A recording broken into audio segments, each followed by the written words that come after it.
Quelle est la différence entre une SIC et une SCPI? Alors, on est ravis de vous retrouver sur notre chaîne YouTube Meilleur SCPI. N'hésitez pas à vous inscrire, à vous abonner.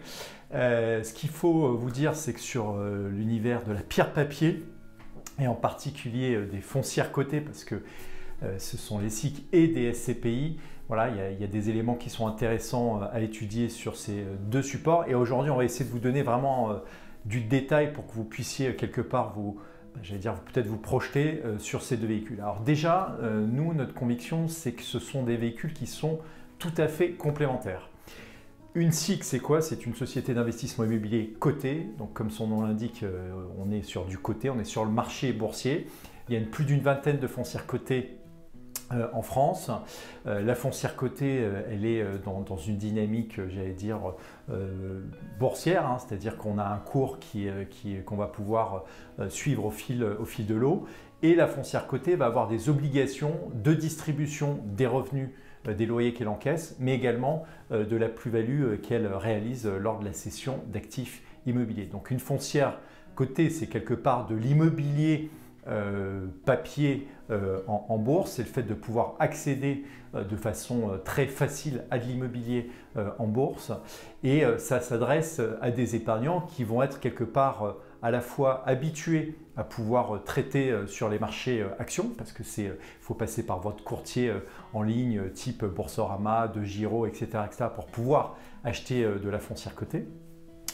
Là où sur la SCPI, on n'est pas, c'est un peu différent. Et donc il faut être quelque part un investisseur un peu averti.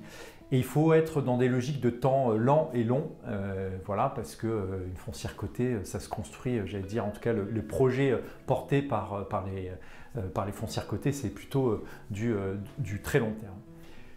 Sur le non coté, donc il y a les SCPI, voilà, donc les sociétés civiles de placement immobilier, vous connaissez, on a fait plein de vidéos sur le sujet. En deux mots, c'est la pierre papier qui est accessible à partir de quelques centaines d'euros. L'intérêt de la SCPI, c'est que vous allez pouvoir investir en nue propriété, à crédit, en versement programmé, via les contrats d'assurance vie, ce qui n'est pas forcément le cas des foncières cotées. Donc vous voyez qu'il y a quand même quelques différences. Alors après, si on regarde d'un point de vue fiscalité, la foncière cotée, elle a l'intérêt d'être soumis au régime des flat tax jusqu'alors. Donc on est plutôt dans un régime qui est très favorable sur la distribution de dividendes, 30% de fiscalité, tout compris.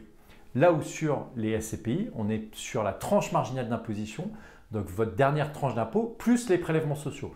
Alors, il y a des petites astuces pour pouvoir réduire cette fiscalité, ça on peut bien évidemment en parler avec vous, n'hésitez pas à nous poser vos questions. Sur la liquidité, c'est un autre point qui est important. Une foncière cotée, vous appuyez sur un bouton « Je souhaite vendre », c'est vendu instantanément pendant les horaires de bourse, des places de bourse.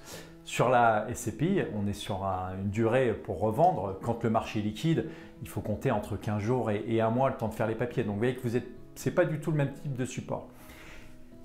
À qui ça s'adresse? Et j'allais dire, plutôt la question c'est à quels objectifs patrimoniaux ça répond. La foncière cotée, c'est de l'immobilier. Donc si demain vous avez un profil, des objectifs de placement qui sont dans la logique de l'immobilier, donc d'avoir des revenus complémentaires, de la valorisation, diversification sur votre patrimoine, oui, la foncière cotée, ça peut avoir j'allais dire, place dans votre portefeuille global.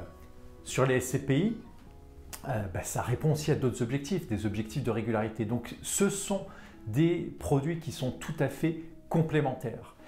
Et je pense que vraiment ce qu'il faut regarder dans un placement, c'est vraiment quelque part cette régularité d'investissement. Ça, on en est convaincu de mettre en place tout ce que vous pouvez automatiser en termes d'épargne, c'est super important. Et puis après, il y a également toute la partie, j'allais dire, diversification, d'être très diversifié. Donc la SCPI et la SIC, la foncière cotée, ça ne s'oppose pas. Ce sont des modèles qui sont complémentaires. Et puis dernier point qui me paraît important, c'est sur l'alignement d'intérêts. L'alignement d'intérêts, c'est toujours un élément qu'il faut regarder quand vous investissez et quand vous épargnez. Quel est l'intérêt du gérant? Quel est l'intérêt de la foncière cotée? Quel est l'intérêt de la personne qui me propose le produit?